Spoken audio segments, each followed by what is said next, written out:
Excellent lundi, Nabino Banso, Bayi Kongomani, Natondi Bino Botondi, Mbote Nabino de partout. Merci surtout na confiance, pe fidélité, Bozali ko garder na émission Nabino Manaka Nabino la Lingala. Libre débat, Natondi Bino Botondi et Sengelito sur la maille politique, actualité. Mais d'abord, carton jaune, carton rouge, et Sengeli discipline et caractérisé Bisso pendant l'échange Nabiso, Bokolimbi Samoke, na moi retard to bandi na yango indépendamment de notre vouloir.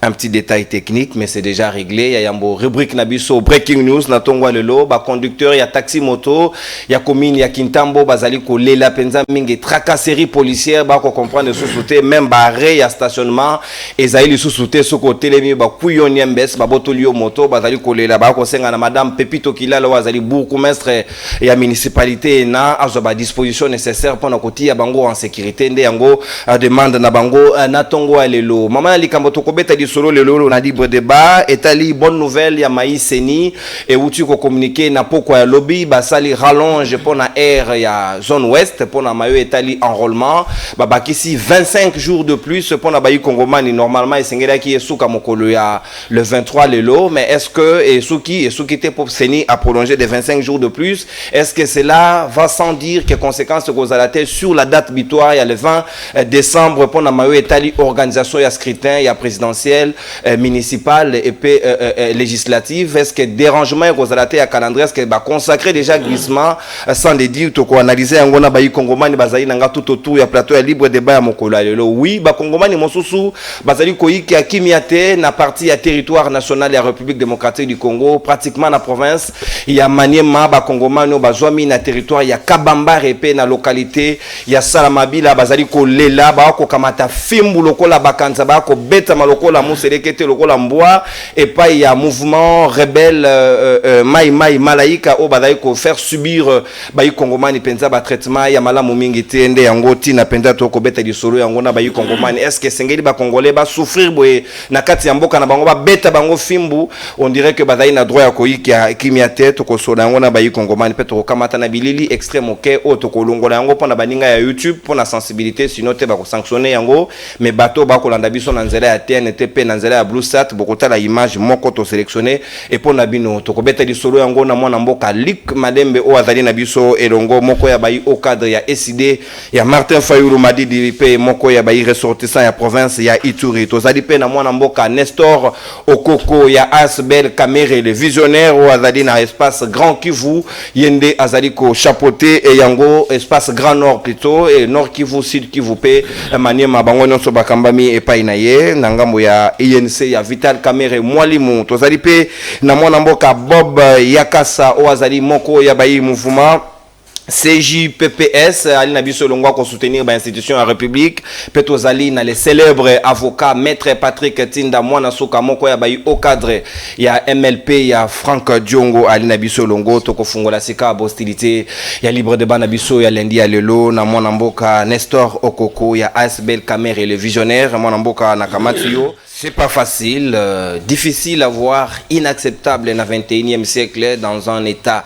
de droit au Congomani nyonso se sengeli à se sentir en sécurité na mboka nae tala lolenge kani ba Congomani ba ko beta mafimbo ba longoli même bana basi mususu batiki bango anteni dedans ba ko fouetter bango fimbo ba suki wana te voir même des mamans de 3e âge ba sali ko subir traitement et na batu ba ko za plaisir ya ko beta fimbo bongo et ko sala pasi mingi penda mwana mboka Nestor Okoko espace Grand Nord nyonso na Maniema y compris yo mutozali oyebi situation ena ndenge zali kolekela est-ce que c'est normal le gouverneur o azali wana a kota la situation ezali kolekela boye pourtant ba Kongomani bazali ko souffrir na mboka na bango moko on dirait bata na mboka ya paya mopaya est-ce que ezali normal traitement le lenge ya solo ndeko nalingaki na préciser loko moko ya mboete nakoma na esika wana je suis le coordonnateur national de mobilisation et propagande ya INC Grand Nord Grand Est c'est-à-dire le Maniema le Sud et Nord Kivu, mais je suis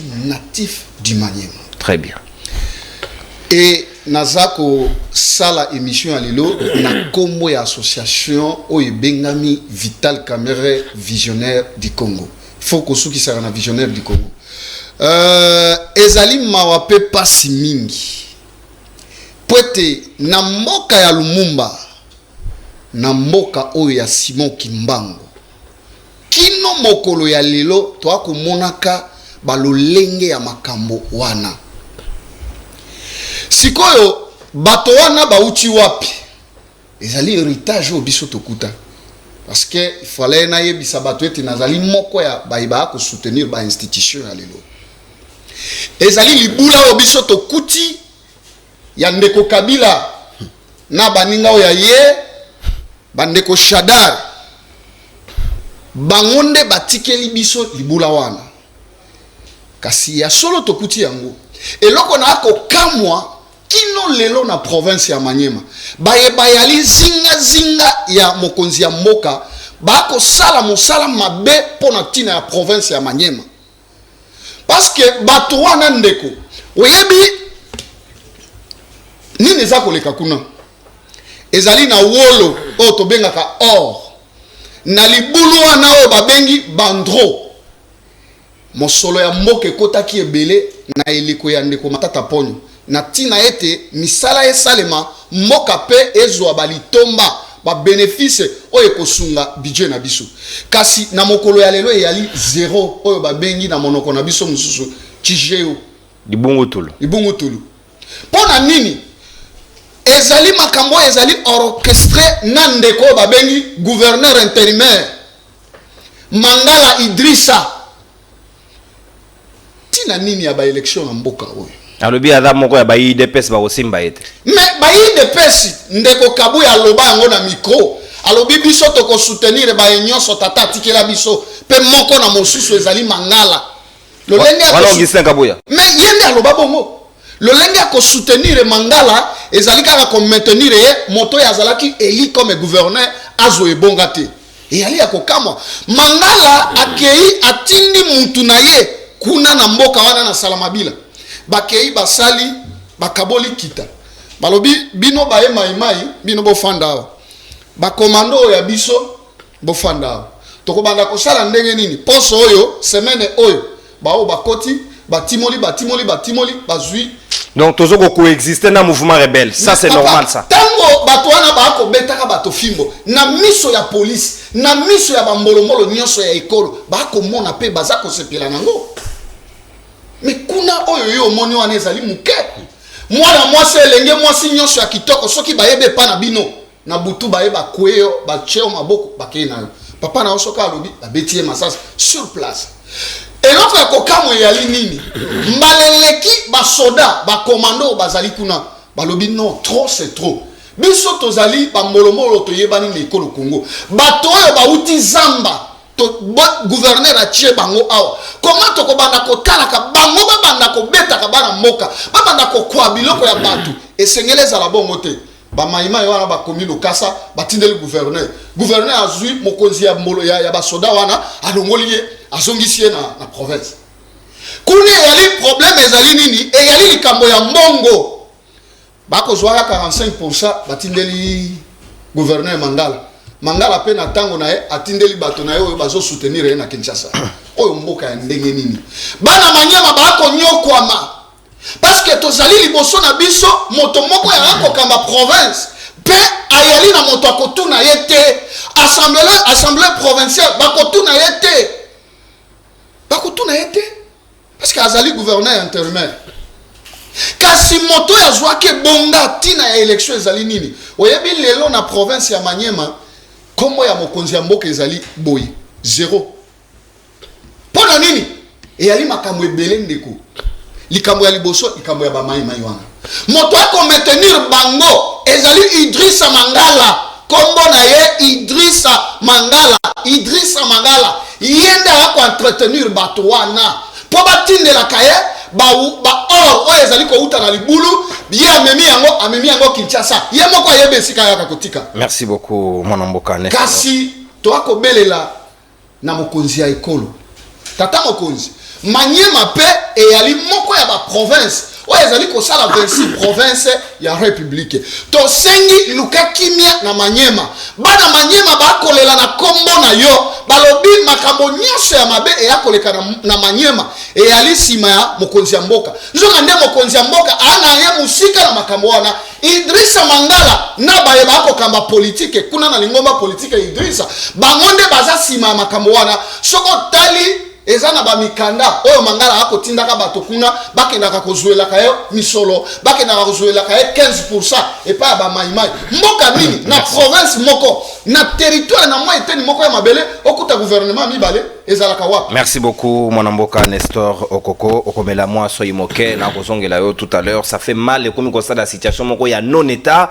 On se pose la question, est-ce que population lolenge bazali penza na droit ya sécurité te to lolenge kan parce que bilili mususu très choquant moi to te na bino ezalité moto abeli na ba partie na ye postérieure a zoki ba soya malonga ezalité ça dérange. J'ai eu haut le cœur les kamalolenge wana ezali malamu mingi te mon mboka Luc Malembe. Est-ce que la congomani oyo ya salamabila bazali na droit ya attention ya ba konzité? Est-ce qu'ils n'ont pas droit à la sécurité? Qu'on se sentir très abandonné comme ça, c'est quand même choquant et même et qu'on peut s'amener à mise à la limite. Merci beaucoup Ndekonono. Na pesa na numbote na ba co-débatteur toza na bango na plateau et puis na ba nombreux téléspectateurs na émission na yo moneno yo particulièrement na Ndekonanga Junior Kazanga oyo azo vivre na États-Unis aza mulandi munene akomelinga ki azo landa libre débat. Merci. Et puis aza candidat député national na Tchangwa na Kinshasa. Alors pesanga une minute avant na zonge la situation ya Manema pour na epananga na Ituri wana. Oui. Na vali pe ko préciser que tozali relayer na Radio Racine depuis et Bunia na Ituri. Voilà na pesi bango mbote et puis na pesi longo nya mingi na population ya Bunia po ba omonaki que société civile est décréta qui 3 journées à ville morte du 18 au 20 janvier et puis ezala qui respectait sur toute l'étendue à vélo et circulité malgré ba menace ya ba autorité militaire au bazawana. Donc na pesi bango longonya et puis na sengi population ya Bunia bo se préparer pour na bitumba muneno tozo banda ya ko bengana état de siège ndeko Chilombo de force tozo dégager bango na bureau ya province na biso to lembi. Ça fait 20 mois au cause de la province ya batute au pesi yango na basoda o bazo sala musala moko te to yebi biso moko basoda na biso to yebi ba généraux na biso baza ba affairiste en uniforme tango pesi bango province ya batu pendant 20 mois pour me oyebi kende ko Chilombo ayokaka toujours na retard ye vraiment akendaka toujours erreur bolobeli akoyoka te retard lelo ndazo comprendre que à ces acquis erreur c'est lelo hein. Qu'est-ce qu'on n'a pas créé ici de toutes nos forces qui est assez c'était une erreur. C'est aujourd'hui qu'il comprend. État de siège, erreur, il ne comprend pas. Tozo bengana ba nini ba soda na wana de force. Ba population ya Bunia bo se préparer, bana mai bo se préparer. Tozo banda bitumba oyo na société civile na biso na mutu nyoso ya lingi population na biso bitumba eza état de siège elongwa. Deuxième chose, fausse commune ya Nyamamba. Des dossiers wana les autres trésors à la traiter na ba expert à Nations Unies to pesi bango. Merci parce que eloko eleki na Nyamamba 50 morts, 50 corps découverts dans des fausses communes et puis il y en a beaucoup de fausses communes. Les akaka Nyamamba c'est partout où on a que des fausses communes en territoire de Djougou, de Mambasa, de Mahagi, d'Iromo. Très bien. Donc là c'est quoi population à Salamabila bako alors beta mafimu na mboka. Na yebi Salamabila na sina koma ki na visita ki mine o ndeko alobi mine ya namoya ya société sud-africaine Bandro. So ki ndeko nono omoni investissement c'est une mine industrielle. Eza net ya Kibali oyo eza mais Kibali eza munene parce que Kibali c'est un investissement de 2 milliards de dollars mais oyo mine ya namoya eza ki investissement à plus de 800 millions de dollars. Et vous ne pouvez pas imaginer combien de personnes. Moi j'ai visité cette mine, j'ai vu nombre de bateaux bazwaki misala, la mine a ouvert les routes et désenclavé Mbokawana alors que c'est un endroit très très enclavé du Congo. Alors maintenant, qu'est-ce qui va se passer? Nakanisi que Awande population congolaise va comprendre que Moussala est chef de l'État, est président de la République, et ça Moutounyo Soté. Quand on vous disait Boyo Kakat Bisoté, la fonction de président de la République va pas sakango n'importe qui t'es. C'est comme dans une maison, ceux qui papa Aza ivrogne, mon langue, mon quoi irresponsable. Qu'est-ce qui va se passer? Bana bakozala nengenin. Bamibali bakomi bamiyibi, babasi bakomi bandumba, chacun fait ce qu'il veut parce que papa Azanaye irresponsable. Donc le premier responsable c'est Félix Tshisekedi. Oh. Parce que le pays est dans une situation de non-état. dans une situation d'ingouvernabilité. L'ingouvernabilité. Nous sommes dans cette situation-là où Bamaïmaï Wana, ceux qui Bamaïmaï Malaïka, le dessous de la carte, c'est l'or. Évidemment, Baza Lelote, Bandaki depuis l'époque, il y a Bachadari Wana, et Bengani Société Wana, pour que Bas s'emparer. Na mine wana ya or babando bimisango na maboko. Mais ce que la population est ça ni pas joie film. Alors maintenant c'est ici où j'apprends que c'est un monsieur qui s'appelle Bangala, si c'est qui, on ne sait même pas il est qui. Non, c'est gouverneur T. Il est gouverneur T, c'est Taliban ya IDPS. Il faut appeler les gens par leur nom. Aza de Koana Bangala oza Taliban ya IDPS. Oza gouverneur T nana votakio. Le gouverneur Eli Azawana Baboya Sala Moussala Naye. Donc, Toza Lelo, c'est que je vous dis, Toza na jungle où il y a la loi de la force et non la force de la loi. Moutoza Eli, Ole Boti Kaya Sala Moussala Naye, Botie Taliban ya IDPS, pour Bandakoi Ba Or Atin de la Binoa Wana Kinshasa. Et aussi, je suis surpris, Motomonko, ordonnance à chef de l'État ou Nomak Babo Commerce à Kinshasa, na Kimbanse que certaines dames Picasso, yé ba nommé en ordonnance, mais ba Bengani est chef de l'État ya Babo Commerce. Comment on peut accepter des choses pareilles? Voilà là où je vous dis qu'Azana est chef de l'État.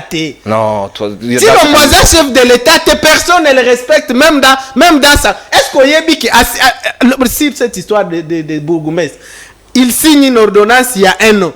On va à la RTNC Batangi Kombo. Mais lobby na journal officiel, Batouana va changer comme. Non. Va modifier l'ordonnance sans l'ordonnateur. Azanaye chef de l'État, ce qui règne à la cité de l'UA là-bas, c'est une coterie des jouisseurs tribaux. Bakobato sakayete, ngalikinde na to saye. Président de la République, lui. Non, Chilombo, ndeko Chilombo. Batunaye bafandi. Chilombo akoti bazaneti bazomona yete. Alors moi Lik, je vais le respecter comment? Moi je peux pas respecter celui-là. Nasina Nobelion ngana koto sa Chilombo te. Non seulement qu'il y a chef de l'État parce qu'il n'a jamais été élu, mais Aza na personnalité te, Aza te, niveau Azate. Moi Lik, je peux pas. Même si tu me coupes la tête, moi je peux pas respecter alors, celui-là. Il faut renforcer la présence de l'État dans la population est abandonnée à son triste sort. Et ça là, ça va se démontrer partout. Je vous ai dit, on ne parle pas du Maïndombe, on ne parle pas de Kwamout. Qui vous a dit que la situation a été réglée là-bas? La situation de Kwamout demeure telle qu'elle. Enrôlement, Zatekuna. Tokolo Belango. Donc, on est dans une situation d'ingouvernabilité, une situation de non-État, parce que justement, la personne qui est là n'est pas à sa place. Chilombo n'est pas fait pour diriger un pays. Chilombo est fait pour diriger une tribu, pas un pays. Non, pas les tribalistes. Il ne faut pas virer vers ces... Non, je vire rien. Moi, je ne sais pas citer une tribu de quelqu'un. D'ailleurs, ce que mon aki ba photo, il y a Balabala, Kananga Mujimai. C'est là où tu vas comprendre que Chilombo n'est pas fait pour diriger un pays. Poto. Kananga Mujimai. Alors, si déjà nos frères Kassaïens souffrent terriblement pour les Kabiso, Nalobela Kiobinoa, bidon ya mai, na Mujimai, un bidon de 20 litres d'eau, c'est 1200 francs congolais. Mujimai, 1200 francs congolais. Chez moi, un bidon d'eau, c'est 50 francs congolais. Merci beaucoup. Alors, non, le monsieur, il n'est pas à sa place. Et ces situations, parce que nous sommes dans une situation de non-État et que c'est répété partout. Bamaïma, Iwana, bazo sa la loi, bazo zoa or, baza soutenu avec un militant de l'UDPS qu'on a mis comme gouverneur. Et c'est ça. Moi, je termine par là. Bozo Lukaba investisseur, Bakoyaka jamais. Merci. Déjà, ces investisseurs sud-africains, moi je viens de vous dire 800 millions de dollars, Ezawana, c'est parti dans l'eau. Quel investisseur peut venir?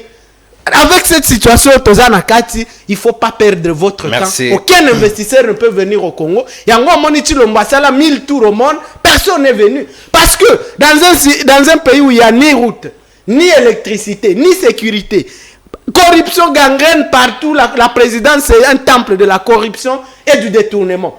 Qui va venir? Merci beaucoup, Monamboka, Luc Malembe. Sikawa Moninga, Bob Yakasa, Maloba Ongambo Wayo. Salamabila n'est pas frontalier au Rwanda, encore moins de l'Ouganda. Ata Sid Soudanté. ngeza là au bangonde bakoti na nzela wana ainsi de suite. C'est quand même na partie moko ezali un peu excentré au sécurité singela kezala au rendez-vous. Mais ba congolais wana ba komi ko vivre enfer na territoire na bango moko. Quelle est votre lecture de fait na situation là? Merci ndeko nono pona maloba liboso penza na pesi mbote na bandeko toko kabwa ba makanisi pona matali ekolo pia mi balezali kopesa mbote na bandeko nyonso ya courant de jeunes patriotes pour la paix la solidarité CJPPS bazali kolanda biso na ngonga oyo eloko liboso fo koyeba epesi ngai mwa somo makasi koyoka ndeko Malembe ko sala appel na insurrection kolobate na bayi population ya Ituri babengana o babengi pouvoir public. Quel pouvoir public? On l'a élu. Malembe, comment vous avez parlé, j'étais très calme. Okoki kobenga population te na incivisme bakende ko bundisa bae bazali wana batiami pona koluka kimia ekota na kati ya Ituri. Esenga biso koyeba kezali na politicien moko te na kati na biso awa o akozwe sika ya armée pona koluka kotia kimia. Soki kimia ezali soki ekolo na biso ezali na o ezali tosengeli na botosi mingi na ba militaire na biso pe lisusu koyoka tope koloba pona matali sala mabila il faut koyeba ndeko bato bazali ko bimbenga ba mai d'abord ba mai ezali ba mouvement d'autodéfense et ça ba mouvement oyo esalama lelo te depuis ba 1800 et quelques c'était dans le seul objectif ya roluka ko protéger territoire, ko protéger terre, ko protéger bateau bazaki na kati ya mabele wana. Mais comment na ba image o na moni awa bateau bazali ko beta bateau lokwa na tango ya colonisation, là je me demande si ce sont réellement les maïmaï ou si ce ne sont pas les politiques qui sont derrière ce jeune pour essayer ya ko mater population, ko boma population ko sa o bazali ko sala. Yami bazali sou kolobate soki moto alobi que esenge na biso koyeba kobatela baye papa tikaki na nakati na biso aza libota te o esenge la ba kobatela bandeko libota o papa to mama tikeli bango mais nakati ya libota nyonso ezali na ba manière na ba principe oyo ba ko rappeler moto na moto à l'ordre. Je pense que soki ezali ndenge ndeko na ngai ya INC uta koloba awa te bien qu'il y ait na caché INCT uta koloba awa te ezali gouverneur de province intérimaire ndazali ko entretenir mouvement wana ba mai na ndeko Malembe ngai na romona c'est très grave parce que le gouverneur est punissable si c'est réellement oyo bango balobi wana. Donc ya koloba par rapport ya Salamabila ezali boso passe ezali ko pesa biso komona te na ngonga eleko oto zali ezali na ba congolais bazali komi mona likolo ya basusu et que bakoki konyokola bandeko na bango ba congolais et que pour na ba raison d'opinion to na ba raison religieuse bakoki ko boma bandeko na bango bongo ezali makambo ya pasi yango eloko eza important ezali ko senga la restauration de l'autorité de l'État. C'est-à-dire sur toute l'étendue du territoire national. Toute l'étendue du territoire national. Même dans le coin où nous pensons que c'est très calme, il faut toujours renforcer l'autorité de l'État. Il faut qu'il y ait une présence policière. Il faut qu'il y ait dans nos frontières des présences des militaires qui ne sont pas là pour les affaires, mais qui sont là pour protéger l'intégrité du territoire national. Parce que il faut que le patriotisme, c'est le sang de l'autre. C'est-à-dire, si nous devons parler du patrie aujourd'hui, c'est parce qu'il y a de ceux-là qui ont payé de leur sang pour que Congo ezali lelo. Donc, tout ce qu'on jeté au probe à l'égard, il y a baillé, basali ko sécuriser école ya biso. Merci bien, Mwanamboka Bob Yakasa, CJPPS. Mwanasuka Maître Tinda, le très célèbre avocat avec l'adage chinois à l'appui. Donc, on a peine à osala on a les bons avocats sont de bons juges. Ça dit tout dans les réseaux sociaux. Maître Tinda, c'est quand malobo ngamo lik bomba ko sekana. Na ko lobana ki chinois yo ko sekanga. C'est quand maître oyebi que tout le monde a awa même un libanais na policier na simana ya Rolandaye, mais il y a de ces coins et recoins de la République au bayebi ate longa pulusuté, bayebi ate longa militaire te car église catholique n'est allée représenter. Alors, il faut renforcer la présence de l'autorité de l'État pour nous dire que les Congolais na sécurité. Tala kandet ya Salamabila, les Congolais baza à la merci des prédateurs. Merci Mwanamboka. Merci na Baimboka. Oyo na ko kabola na bango makanisi ndeko lik Malembe na pesi mbote. Ndeko mopandi sango tika na pesa bongo mbote na Baimboka. Oyo bapalangani mokili mobimba oyo bazwi bongo libaku. Ya kolanda émission na kitoko émission ya peuple na pesi bango baso mbote na ko profiter na pesa mbote na bana ya MLP Banso ba cadre tout combat militant mwana mboka Frank Diong na pesi mbote na profiter na pesa pe mbote na bana ya Funa Banso na pesi bango merci ndenge ba accompagner ki mwana mboka Maître Patrick Tinda Mongali Bonga mwana Okata Ongolo Ogbusheshe obako benga mwana Suka poete akene kozoya yelo kasa na kati ya prison Satra de Makala na pesi bana ya prison Satra de Makala mbote balinga kabongo mwana mboka Maître Patrick Tinda ndeko mopandi sango na koyanola na siki penza na motuna moye yo tuningai metika nano na sokola mwa bosoto na yoki na ngambo ya bandeko bako yangela ekolo na kukamata beaucoup plus ndeko na ngai na bosani kombo Nestor Okoko ndeko Nestor Okoko ndeko Nestor yo zali moto ya Maniema na koyoka okoloba ozali moko ya bandeko o bazonyokoma olobia onalandio na bokebi ete na Maniema balingi koyoka komba chef de l'état te e ndeko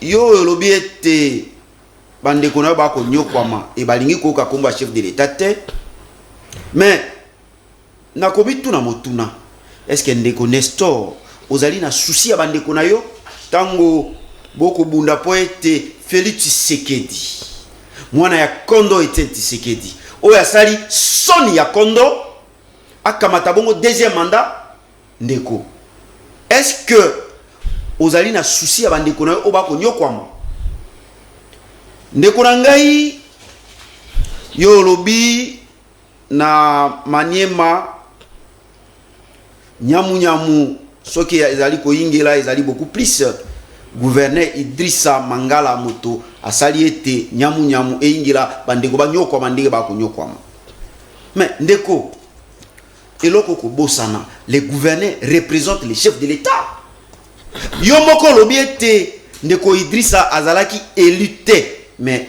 basali forcing batie na makasi azali militant ya IDPS ndeko na ngai ye oyo azalaki élité nani alingaki ete azala wana na poste n'est-ce pas le chef de l'état il ne faut pas koloba makambo au dédouaner chef de l'état c'est lui chef de l'état ndazali mokonzi ya ekolo bo dédouanaka ete na mwa maele mabe boko sala tout ce qui se passe en RDC c'est le chef de l'état ndenge moko à l'époque il y a IDPS babandaki koloba nyoso ko salama babandaki ko tiango na moto il y a Monsieur Kabila aujourd'hui yo koloba au lieu ko benga le chat par son nom non ozo sala l'assemblée lobi makambo e bandi lelote e bandi uta époque ya Monsieur Kabila même na époque ya Kabila ngo o lelo Kabila comme lokola démon e pa na bino kala te bouti ko gérer na bango bino oyo INC bozalaka na Kabila vous avez eu à gérer avec Kabila aujourd'hui Kabila comme le kola moi démon mais ndeko quand on gère on ne se plaît pas wana na koyebisa ngo bino nyoso mibali tango ba gérer ka ekolo balelaka te boko yangela ekolo mayeko komela ba congolais ezali na moto na bino et aujourd'hui ba congolais ba comprendre que bozali bato oyo to ko pesa bino ata une minute te. Parenthèse malheureuse de l'histoire ya mboka na biso. Bozali erreur ya parcours. Ba Congolais ba kokaki jamais kotiki la bino ata moi seconde bo gérer mboka. Bolelaki Kabila ko bloquer bino. Tilelo boko lela na kombo ya Kabila. Kabila sundole la bino nyoso ndeko na ngai. Nestor. Kabila sa kende atiki la bino nyoso boyangela ekolo. Atiki la bino justice. Atiki la bino défense. Atiki la bino ba service de sécurité. Atiki la bino armée. Agence nationale à renseignement nyoso Kabila atiki la bino akene ko pema. Mais boni lelo boko kokate be kombo ya Kabila. Est-ce que Kabila moto apekisi bino na province ya Maniema? Et siko bandeko bako nyokwama. Bo kengela bo sala ete bandeko bazala bongo protéger kaka Kabila moto ko apeshe bino po e bandi lelo te uta Kabila me bino uta bokomi on eloko ni boko sala pona baimboka po ete baimboka babika na bo kengi. Est-ce que la population a salamabila et mérité film ou lolengo en sécurité? Est-ce que vous le faites? bozosala yango te puisque ndeko ezali nakomi tuna motuna pona nini na ba province na biso nyonso tokomona autorité à l'état te ndeko na ngai na ebita azali ya parti nini azali ya mouvement Eko na mokambi ya courant des jeunes patriotes pour la paix et la solidarité. Omoni bino mibale ezali na âge oyo moto bamoki bana bango union sacrée na kati ya bamouvement na bokebi ndeko parti ko sala jeune bango te na ozoyebisa bino polele na kotala bino na miso ezali na âge oyo moto akoki kozala flatteur ezali na âge oyo un jeune homme bilenge lokola bino ezali na âge oyo moto akoki kozala flatteur te et surtout na âge oyo balumumba babundela mboka donc bino nde bozala bokobundela mboka te bozo lukaka bokelaka mwa biloko na bino bozo kumisa pouvoir un pouvoir qui a lamentablement échoué et vous venez ici bolati babakosi boyoka son et lelo okamati courage na ebite na moi mouvement na bino faut ba bengana yo olobi il faut pas restaurer autorité à l'état tango yo koloba il faut pas restaurer autorité à l'état ça veut dire il y a l'absence il faut asseoir l'autorité de l'état olobi loko moko c'est de tolérance yoko na la nyona bokebi subissez les chocs au rebondir subissez les ozo komato banimo makelele na lobi boye tango yo leki ne tandweke na bina mouvement na bino soki président wa kolanda ngai bolongo la moto yo ngai ne président national yo moko démissionner tika ba tomisu bayengela po tango yo leki ne tandweke oko kumisa monsieur Chilombo et otema boko na mabenga olobi il faut pas restaurer autorité à l'état mais ko restaurer autorité à l'état ça veut dire l'autorité de l'état n'existe pas mais eloko nini bino bolingi et beaucoup ya kokumisa Chilombo to kambe to su deuxième mandat ba seka ba vie na biso to bonzela to ba congolais ba continuer ko nyokoma ba continuer ko souffrir monsieur vous avez failli à votre mission je crois il est temps que vous puissiez soit démissionner soit ba merci beaucoup merci non même ta antenne na pesi bino nyonso ndeko na ko kende na ko citer pour la koyebisa bande ko na ngai Lumumba bundela mboka oyo na aja moke moi madnef bibino ndeko na ngai mwa suki ya pembe badi ko bima bobundela mboka botika biloko kolandaka kokelaka mwa babiloko po boluka esika kolia baluka dama mais bien sûr que oui boluka boya soit bolongwa côté kuna bozonga côté ya biso côté na opposition na MLP boya côté ya peuple derrière le peuple bobundela peuple pona koyoko yo lobi ozali même pas la souci ya bandeko no obakonyo koma otomoni ba ko bete bango fimbo ozali na souci na bango te ndeko na koloba boye oshite wana maître bandeko na biso autorité à l'état ndenge bango mo ba reconnaître ezalité na province ya Maniema yango moni bandeko ba ko nyokoma po soki autorité à l'état ezalaki soki justice ezalaka ndeko na ngai soki agence nationale ya renseignement o esalaka mosala na yango comme il faut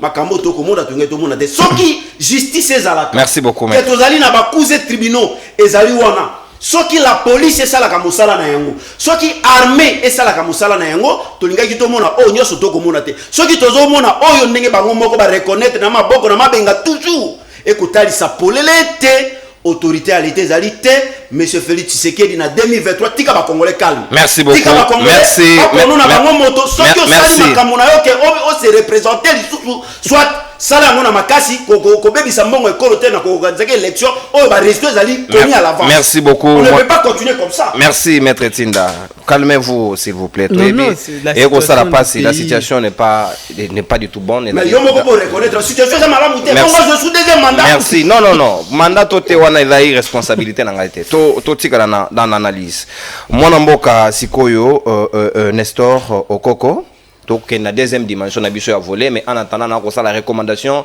na bakonzi na mayo etali sécurité et sengeli population ya Salamabila to yoka ke ba décision ezwami juste après ici ezali penza bazali na tina ya soins de santé ba betami déjà ba op batika ba na posa ya sécurité c'est très important il faut pas faire fit au vendeur mutako za kopa masanga na alors que les Congolais mususu nanga mususu ba ko yiki penza kimia ya malamu te ezali kitoko mingi te kuna M23 azalité mouvement wana autodéfense wana esengeli ko sida na bango parce que il faut sécuriser les Congolais ils en ont droit comme nous tous mon mboka ndeko Nestor Seni et s'est prononcé lobby na pourquoi rapporteur madame Patricia Seya pesi communiqué à lobby ba juba plainte il y a ba partenaire au processus ba constater que esengeli qu'on rallonger et délai il y a enrôlement dans la zone ouest dans 10 provinces au Barétena qui d'abord bah ici 25 jours de plus mais bah préciser sur la conséquence sur la date butoir il y a le 20 décembre est-ce que le glissement est fait de manière tacite ou bien fini à Romiyengela à Mekakota la comment giguler la situation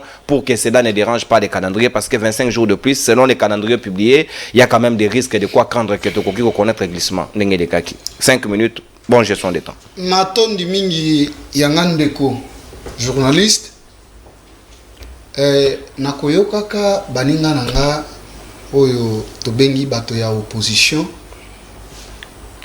ezali pasi mwa ma pe na makambo mosusu bako salelaka nakoyoka ndeko nanga liki ayali na boto cité liboso ya bayiba ko kamba ekolo mais ndeko liki soki oza kotosa tata mokonzi ya ekolo te na yebisio ata bana na yo bakotosa yo te. Je pense que bana na yo tango ba ko kende kilasi soki batuni bango mokambi ya ekolo Congo ya zalaki élu premier président démocratiquement parlant et yali ndeko Chilombo et yali mbala ya liboso te aleka po atato la makambo wana mais sengeli kozongisaka ye tata mokonzi ya ekolo ayali moninga na biso te po ete ye amemi institution ya mboka alati yango kobengaka ye lolenge ya mabe wana Chilombo yali malamu te kasi ezali opinion na yo nakoya pona zongela likamo na biso ya Manyema eyali na hypothèse moko na bosanaki koloba bato wana tango to akoyoka ba audio na bango okoyoka ba kobenga bango shehe na monoko na biso eyali parmi bato ba kokamba lingomba ya ba Kristo to ya iteni ya ecclesia ba benga ba musulman ba Kristo te bon ba Kristo ba musulman bato ya Mahomet sikoyo bino nyonso boyebi na mokili mobiba bato wana lolenge kani bazali likambo wana ya terrorisme yango wana bandi na Manyema. Non, il ne faut pas généraliser la religion. Mais nako lobani. Le djihadisme c'est un mouvement à part, il faut isoler ça. Na audio na bango, ba ko benga bango ba shehe. Mpe ba ko loba na kati ya lingoma na bango ya kosambela e yali na makambo bango ba koki kosala te po ba mona ka mipende ya bana basi libanda te ba koki kolata ba pantalon te boye na boye. C'est que soki yali na bato baza ko salaka makambo wana lingomba wana ba yali na kati. Sengena préciser eloko wana c'est très important kasi eloko na ko kama na province na biso utande ko wana président soki interfédéral ya IDPS akoma gouverneur Idrissa ndeko na province ya Manyema yoka ba kita tozana ngo tozana or tozana diamant tozana cassite tozana olflamite nyonso wana bato ba ko timolaka tongo butu moi pa na moni na ba etandoike bato ba koloba gouverneur o ya Lubumbashi oyo komo na yenani yenda ya limoto ya Yambo Jacques Kabula na kosalelaka province na ye pona nini kiteze ebele kuna mais na Manyema kiteze ali ebele mais mangala wana utaya ata centimètre mibale ya balabala ezate ata mibale ezate ya mosala na ye yali kozwa ba kita ya mboka amemi yango Kinshasa ayebe sika la Kinshasa pas nani ayeko bato bayaki koyebisa yeke to ko soutenir yo yali moto yo lobaki Augustin Kabuya il faut vous assumer papa yo wana très bien c'est-à-dire akomemaka misolo ya province mikolo nyonso au dépend la sécurité ya ba Congo ya mwe fanisi ne bonga wana moto ya gagnaki élection baboyi ata akomata na province il y a pas longtemps non moi na mboka Kishabong. Ouais, Kishabong. Faïlo a tiré pour gagner l'élection Tendeko. Faïlo a gagné l'élection T. A gagné Angoa.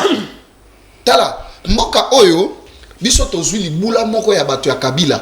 Parmi les boula oyo tozui ya Kabila, vous contredisez Kabuya, lobby Kabila zali sérieux ya tali no Kabila parmi ba libula héritage to héritage ya Kabila po yo lobaki likambo ya non na lokozo contredit Kabuya wa lobby Zelandeko na tolérance maître dango na rebondi na makambo lobaki nazo loba parmi biloko Kabila atikela biso pe mwana mboka Frank Diongo na prison Oh, Félix Tshisekedi abimisi. Oh, Félix Tshisekedi ayeta makomi mokonzi ya lelo baluke justice mutebi. esengeli abima po ya lobaki autorité à l'état égalité. Mwana mboka Tshisekedi ayeko ti autorité à l'état. Ayeko kendaka malembe. Po te libulu abatikela biso yalaki molai. Nalingaki na zongisa ina yebisa yeke ndeko mwana mboka Frank Diongo ayalaki na prison. Akangamaki na boloko asalaki nini? Wana na ako talisa esika nini touti na mboka kaka oyo tozalaki kosomba manduki te tosombi toako tubandi tukomi na droit na ya kosomba manduki ezali na bokonzi ya nani ezali na bokonzi ya Félix Antoine Tshisekedi c'est que ezali na babiloko il faut qu'on reconnaître yango ndeko mboka oyo biso nyonso toyebi est-ce que yali ndaka aloba bongo bato bakosala marche likolo ya ba jeep Fayulu azo sala marche aza likolo ya jeep lacrymogène te eloko moko te esengeli kokumisa ete mayeto kanaki kosala yango to akokende malembe yango bana Congo lolenge bavotaki mokonzi ya mboka na 2018 mandat pe oyo bako voter 2 minutes etikali na yo na mayo etali seni ndeko bino nyonso bato mibale ba liboso na ngai awa bagangaki o ndeko Chilombo aponika dima po asala grisma boye calendrier eza te kasi calendrier ebimi biso wana babandi koende kosanrole ndeko like yo ozwi nanu carte te Fayulu esi azwaki okozela nini esengeli okende kozwa carte mapona mezali botika bajeune na bino wana akoloba o glissement eza te. Toi, qu'aucune élection. Mais du moment où le calendrier a été publié, Batiara 25 jours. Est-ce que c'est sans conséquence sur les... Ouais. Ce qui baza kozwa carte de lecteur, que basili nante, tokokata te, ezali processus était, toi qu'aucune kosala ba élection.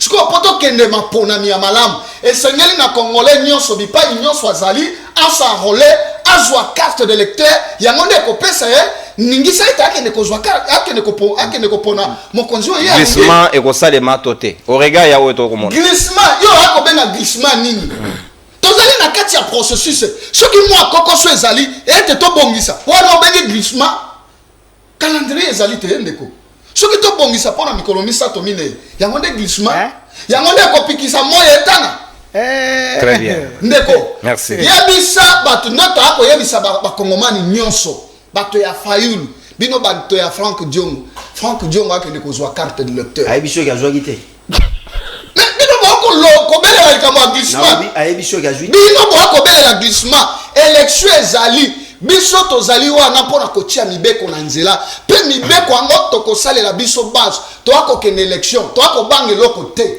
mwana mboka Félix Tshisekedi ye pe asi azwi oyo ya ye carte soki yo ozozela otikali.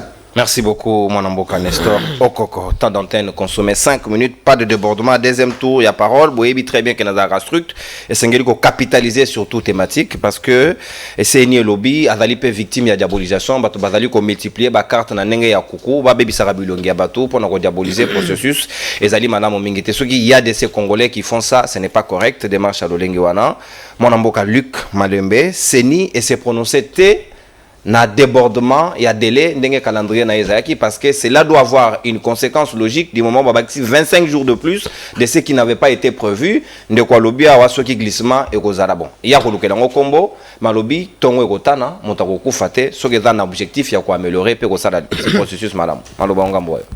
Merci beaucoup Ndekonono. Oyebi ke na ba parti nyoso eza na Congo lelo, il y a que nous à la Muka autotier autobengi coordination des opérations électorales donc neti seni na biso o yezo sala est-ce que bino boyebi ata eloko balbenga coordination électorale yo biso bino tango biso to lo ba parti yo eloko na bino wana Ali Baba et les 40 voleurs ndenge to benga ka bino il faut voter eloko na bango wana ndeni ni kombo non Et là qu'on a parti na bino wana. Non, INC Ali Baba et les 40 Ali Baba et les 40 voleurs. Est-ce que vous avez comment possible besoin ça 57 millions na biso.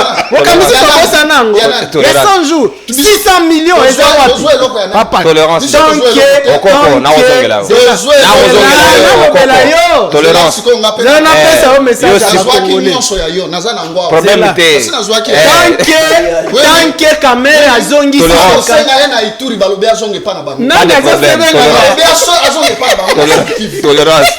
Ok, merci. Tolérance ndeko. Tonazongela. Donc biso totie coordination électorale ya makasi o tozolandela minute par minute, seconde par seconde eloko senezo sala. Nazomi tuna bandeko mosusu nyonso bazolo babaza ba candidat président balingi bakoma baza wapi aussi oyoka bango na biloko komba ezaka kabiso la muka. Maintenant comment ils vont devenir des présidents alors que régime oyo organisé déjà chaos na première opération oyo to lo baba chiffre Seni et lobby sur 18 millions d'électeurs attendus, plus de 18 millions 600. La première ère opérationnelle, les a 10 provinces à ouest. Retenu. Seulement 7 millions ont été enrôlés dans un mois. Voilà. Maintenant, dans un mois, 25 jours au Babakissi, comment ils vont faire pour enrôler presque 12 millions pendant qu'ils ont enrôlé 7 millions le premier mois? Alors, de toutes les façons, ils ont donné un calendrier. Nous, on s'en tient à ça. Langage de glissement, ils ont décidé à la mouka. Tozo kende na élection parce que nous, on va gagner. Tozo un adversaire koutouté. Na lingi na rassuré ndeko nanga maître Patrick que kobanga tendeko par aucune magie Chilombo peut se maintenir là. Président le 23 est là. Président de la République. Aucune loi ne me l'oblige, monsieur. Comme on a été Chilombo. Moi, je respecte les lois. Moi, je ne respecte pas les individus comme toi. Aux hommes, on a un âge, non, bazolo beloki à ton âge, au kosa la sous diale loté. Nasali diale le. Toi, tu n'as vécu que de ça. Yoka association naïe. On le bénit. Caméra 57 millions, c'est ça la vision. C'est un vision. Voleur. Non. Pas ça. Faut pas ça. Pas ça. Tolérance de quoi? Tolérance de quoi? Il doit remettre notre argent, monsieur. C'est notre argent. Arrête ça. Tolérance. Alors, tolérance. Oh, cher ami. La candidat président d'Akoyeba. Ameka. D'Akoyeba. Ok, bisa mototet. Non, il va nous trouver, nous, les peuples congolais. Il nous remet d'abord notre argent. S'il vous plaît. Tolérance. S'il vous plaît. S'il vous plaît. Mais dans la télévision, deuxième chose, ngande naza na parole ndeko. Oyebi ko komate. Pesa estilo. Alors, pesa nga stilo. Na pesa mi ba. Na INC ba bazaka na stilo te. Alors, donc ndeko Patrick par aucune magie Chilomba kotikala wana. Le 23 janvier 2024, comment date? Le 23 janvier 2024, élection ou pas, Chilombo part. Nous allons installer le président élu de Congolais, y compris par la force. Article 70. Le président de la République reste en fonction jusqu'à l'installation. Y compris par la force de Kokoma. Benga ango insurrection, c'est comme tu veux. Ça m'intéresse pas ça. Benga ango nengo lingi. Parce que ça la différence entre armée et état de siège. Moi, je n'ai pas dit qu'on va chasser l'armée. Na lobby état de siège na bino a lokuta wana. Tozo benga nango, tu peux appeler ça comme tu veux. Ok? Moi, je respecte les lois. Je respecte jamais, moi, les individus. Alors, donc, commandant à peuple congolais, moi, Namboka Martin Fayoulou, a se tenir prêt. Le 23 janvier 2024, nous installons Fayoulou au pouvoir, y compris par la force, s'il le faut. Mais ce régime va partir, bon mata, bon kita. Bon, c'est là qui coupe. Vous n'avez jamais été élu. Nayebi que sous Akabino, on les rappellera toujours aux Congolais, et sous Abino et Talibino. Nous, on ne vient pas ici pour vous faire plaisir, monsieur. Et sous Abino, c'est votre problème. Alors, donc, ça c'est un. Deuxième chose, c'est ni et lobby, et ils ajoutent 25 jours. Mais ils ne nous disent pas, bah, irrégularité, nous sommes auto-relevés. Ce que l'anda qui ndeko, Kadima, na Top Congo, il a dit des choses terribles. Kadima lobby il essayait de répondre aux accusations de la Mouka. A lobby, Azo naviguer à vue. Vous connaissez ce que ça veut dire? Naviguer à vue. Voilà. Parce que selon lui, en principe, il devait prendre un mois. Il y a essai. Nana Pekisa qui est. Bissoto Pekisa qui est. Kadima a été élu, il faut le rappeler, en novembre 2021. Le jour où l'Assemblée nationale. Tout ça. C'est le 23, c'est en octobre 2021 que l'Assemblée nationale de Chilomboana est entérinée. Non, ça c'est pas notre assemblée. Nous, on n'a pas d'assemblée ici. Ce temple de la corruption là ne peut pas être notre assemblée. Et Alio, président Eli Amboka cause la députée nationale. Tolérance, s'il vous plaît. Non, on peut se carton. Donc, vous comprenez. Moi je peux pas discuter avec vous. Kendo Lukana nous parti. Et là qu'on a un mandat, moi je peux pas discuter avec vous. Cherchez d'abord un parti, ensuite tu viens, on discute. Moi je peux pas. Est-ce que tu m'as entendu même répondre à Biloko? Je peux pas y réagir. Et là qu'on a un mandat là. Merci beaucoup. Alors, non, je suis dans mon temps. On a 1 minute 30. Donc, les irrégularités qu'on a constatées, qu'est-ce qu'on en fait? On nous a pas dit ça. Il faut pas seulement nous dire on ajoute 25 jours. Les irrégularités sont nombreuses. Ma machine est amouquée. En voyant l'organisation ici, on se demande est-ce que vraiment ces gens ont les moyens? Parce que l'ODEP, l'Observatoire de la dette publique, et l'OBI que la CENI a déjà pris 500 millions de dollars. C'est le budget qui a organisé l'élection Mobimba. Mais déjà, même enrôlement, est comme un problème machine exatée. Nous, on se demande. Parce que le problème est celui-là. Même si on ajoute 25 jours, comment on va régler la question des machines? C'est ce qu'il fallait nous dire. Alors, il faut nous dire. Il faut que le Belabiso. Comment tu assures que l'irrégularité et que se répéter dans la deuxième ère opérationnelle, dans la troisième ère opérationnelle. Madame Patricia, c'est rapporteur à CENI. Nalanda qui est parce que moi nazaki na un débat na radio au Kapi l'autre fois na lobela qui est makamboy. Voilà, elle reconnaît ça aujourd'hui. Na lobela qui OK à cette manière ici, na nombre ba machine au botier boko kokati. Ozomon. Alors, donc Badlobi bazo lancer opération na deuxième ère opérationnelle ndeko.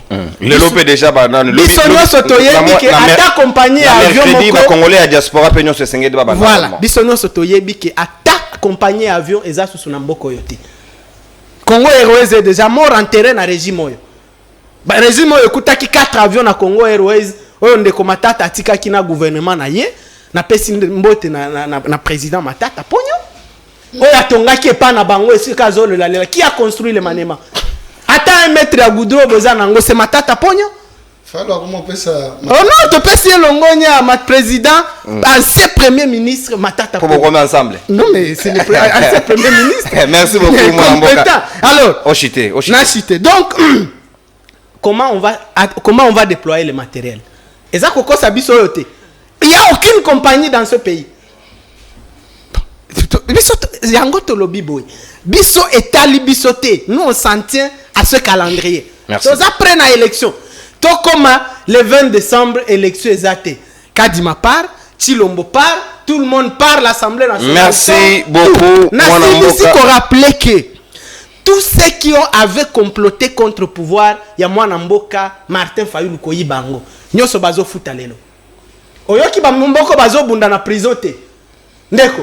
Tous ceux qui ont comploté contre le pouvoir, Yandeko, Fayoul, Kamera Zaki Aliboso, prison, humiliation pendant 2 ans. Yami Balé, Béa, prison, Kabound, prison, Tala Moussousou ya Sikao ya Zana, prison. Nani, Biselele, Nayoti Kebazo Bunda na Kabound na prison. Kabunda lobi komeka kokoma na prison nanga wate. Ba chef ya ba air la prison ba kamwe. Donc merci Luc tous ceux qui avaient comploté et le dernier boyebié yé pas kokoma na prison. Ti lo mazoti nda batu na prison. Toza na bino. c'est la même chose qu'il attend. Merci beaucoup mon amboka Luc Malembe. Bob na lombango penta tuza suna minute mingi te toko ke na suka libre de bana biso 5 minutes na yo na deuxième tour ya parole Seni est-ce que sengeli pe balo bana biso ouvertement pour que peuple à la préparer na mayo etali ce que vous allez na glissement ou pas moto na moto mi yeba koma mi yengel. Merci une fois de plus monsieur Nono et sengeli na ndeko Tinda. Oui, bah 8 ans na katna tanga kombo Tinda na moi limemi mingi po na romona eza kombo banoko. Eliko lobanini na lobeli awa il faut qu'on asseoir autorité de l'État. Na autorité de l'État tout monde a présence il y a justice. Tout monde a présence il y a sécurité na niveau il y a la police na niveau il y a ben institution so régalienne. Alors que na partie na biso ya Maniema biso se remarquer qu'effectivement batubakei au-delà ya pouvoir de l'État pour na koluka ko torturer bande ko na bango basusu. Problème ya liboso ya moi on a qu'il fallait quoi asseoir donc ikoloba na partie wana il faut justice ezala, il faut sécurité à solo ezala parce que il faut qu'on rétablir kimia. Et au-delà ya wana elo msu faut koyeba ngana na mo kambi ya courant des jeunes patriotes pour la paix et la solidarité, j'en suis fier. J'en suis fier parce que chez nous, nous parlons patriotisme, nous parlons solidarité au grand S.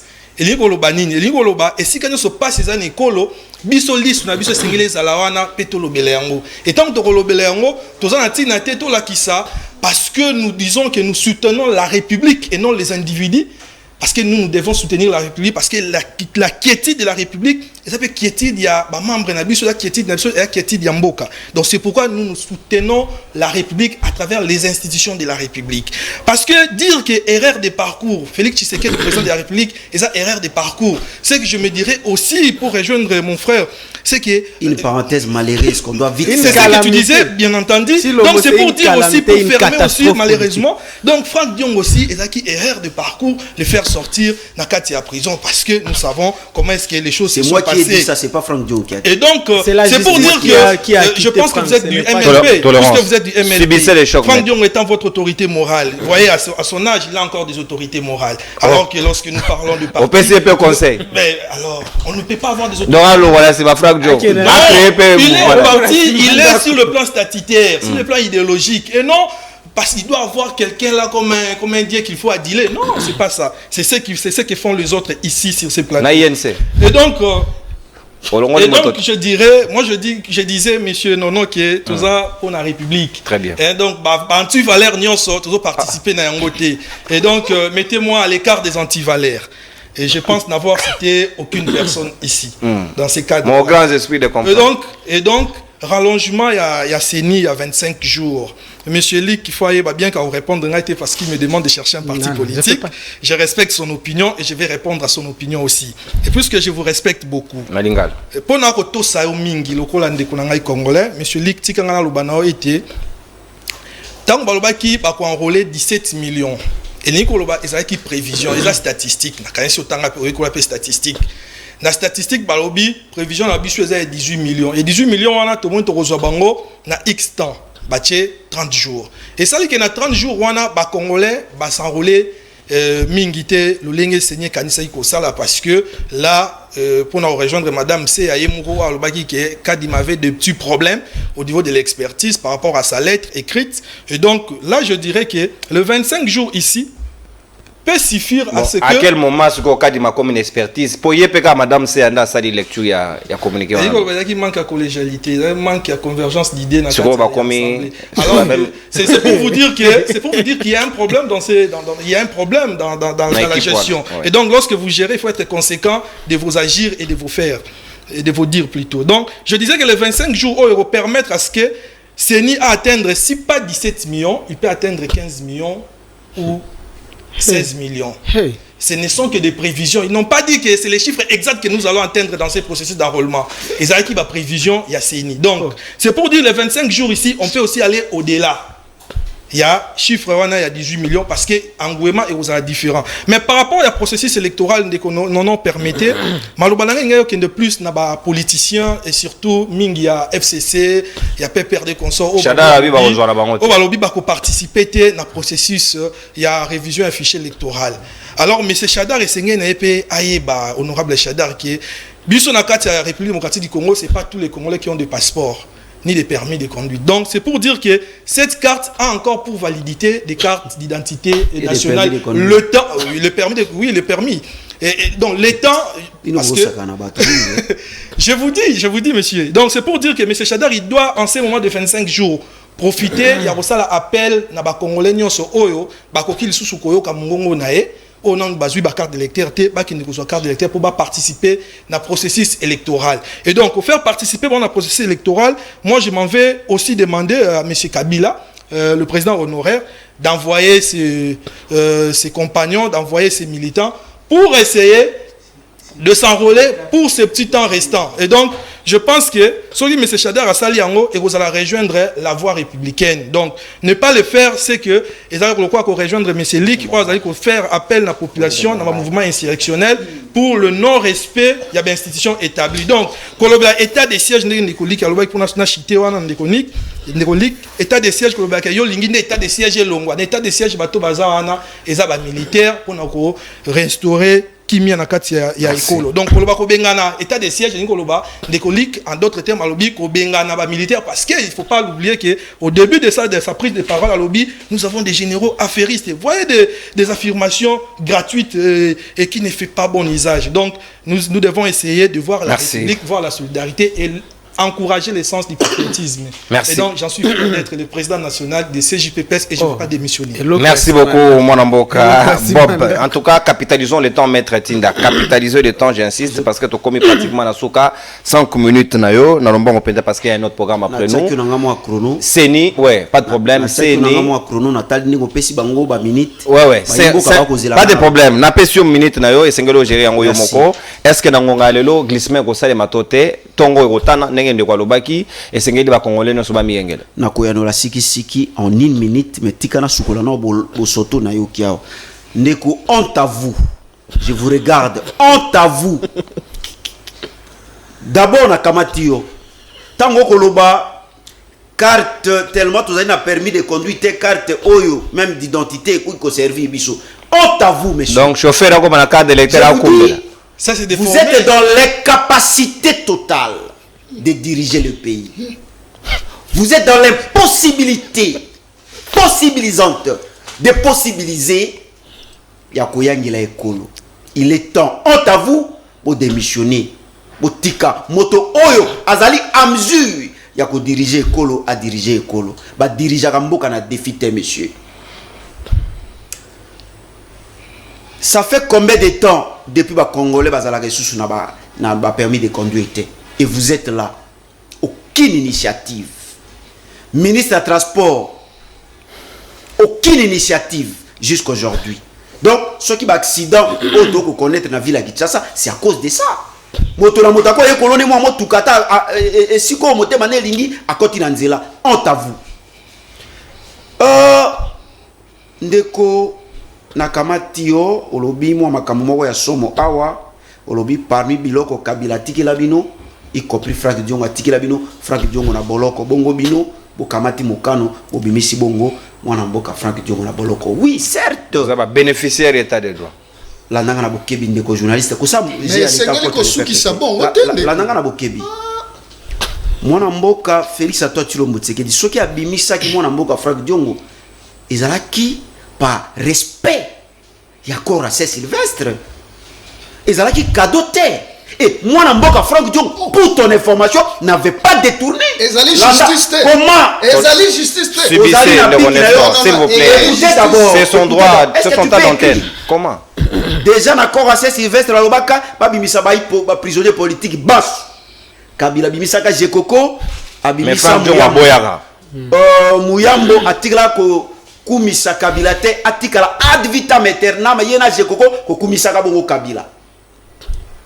Ndeko na ngai mwana mboka Franck Diongo oyo ko tuka lelo.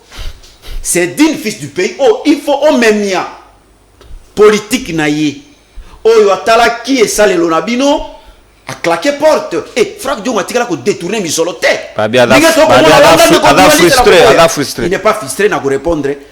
Azali moto oyo a détourné misolo te po lelo to moni bato ba détourner na bo nanu ba sambisa kete po na détourner abandeki ko katisa braza butu na bwato ko kima ndeko nanga wili bakonga bakangaye bazongisa ya bakutie na misolo ba condamné pour blanchiment de capitaux mais makambo yo wili ba Kongo bandai ko kima batikala kusambisa ete tolandi na landi kulutu na Équateur ali bobetele ni Chilombo maboko bobetele beto maboko bandi kulangai na mwa boinga bakobetele Chilombo maboko na lobi pourquoi to sambwe boy est-ce que frère Dion a détourné Ve Wilma obi ga fenta pena mo fabi Fatibé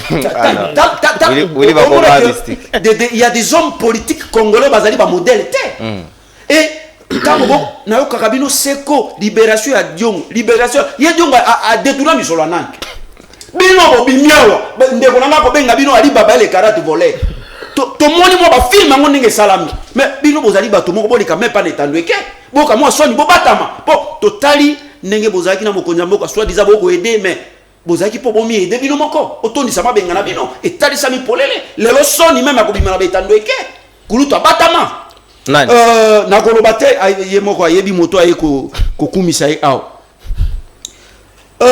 na kokamata mai mosusu yo lobi koyebisa lobi Félix Tshisekedi azali candidat oyo azali na concurrent te il faut pas voter na 2023 bandi déjà campagne ndeko campagne na bandi campagne ndeko yango Félix yango yo moko lobi epano bayiniye pana yo na ebite sikoyo moto bayiniye na maniema mobimba oye lisusu awa ndeko yo lingi bandeko note bande yo bakoyina yo na bandeko no po makambo okoloba une chose et son contraire olobe pendant na maniema Félix o temo yo moko elemu eza donc kombone inami lokolo akiti na seremba au senado donc senado bongo na ebite eloko nini bakovotele yo lobi Félix Tshisekedi na yo ki même eloko moko ebimiawa organe moko lobi meilleur candidat zali Félix Antoine Tshilombo Tshisekedi moi bato balingi monana bakosala nyonso be pona moi betere na bango bumu na bango bapo mama benga na bango balobi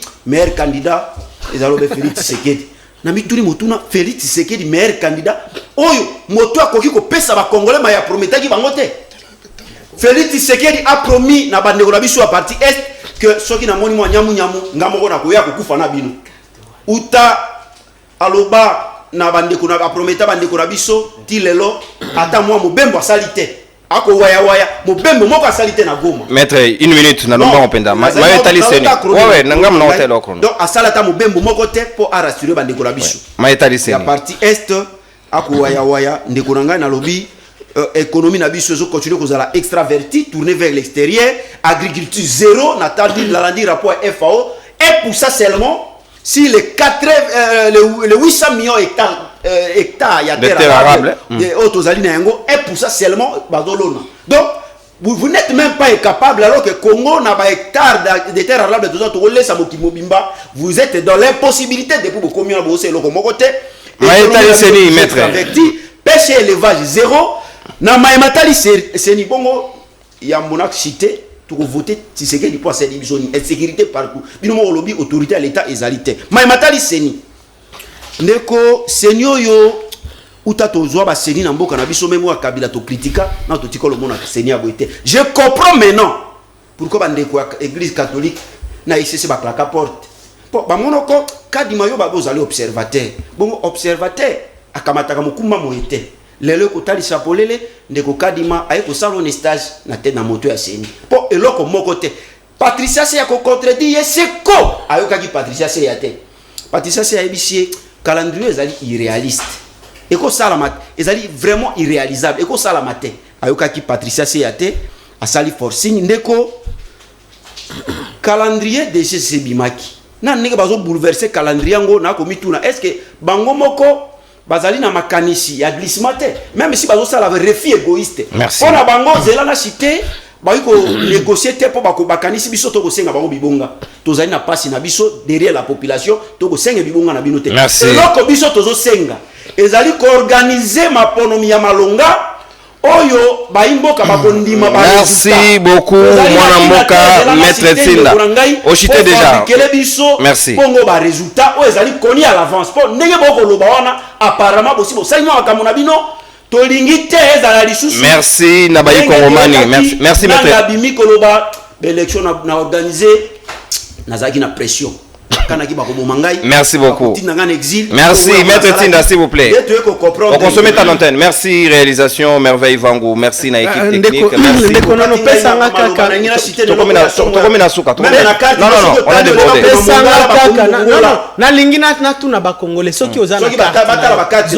Carte d'électeur. Carte d'électeur. Il y a un souci? Oui, il y a un problème. Zelana la kisabino et lokomoko. Ndeko Kadima a fabriqué province ezalakate na mboka na biso. Ndenini. Zwa carte na yo. Mongola. Bozwa bandeko nyonso bozola nanga o boza na carte d'électeur. O ya ti ya dini ya Kadima. Bozwa na verso esika batie liste ya ba province ya Congo ezaka 26 provinces. Numéro 18. Bakomi Mongola.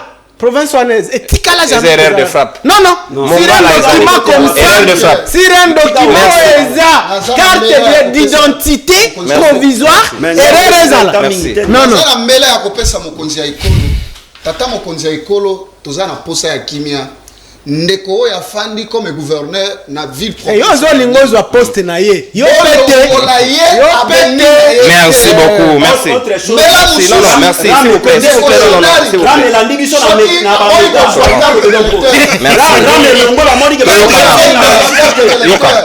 Na 2006, mwana mboka Kondo Etienne Tshisekedi azwaka pe carte de lecteur te.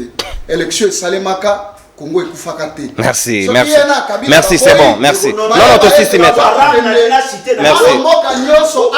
Merci beaucoup. Merci, s'il vous plaît. Amoni ke ba Congolais ba benga ke suna ba unité te, ba longoli rame longwe na unité et la libiso na méga.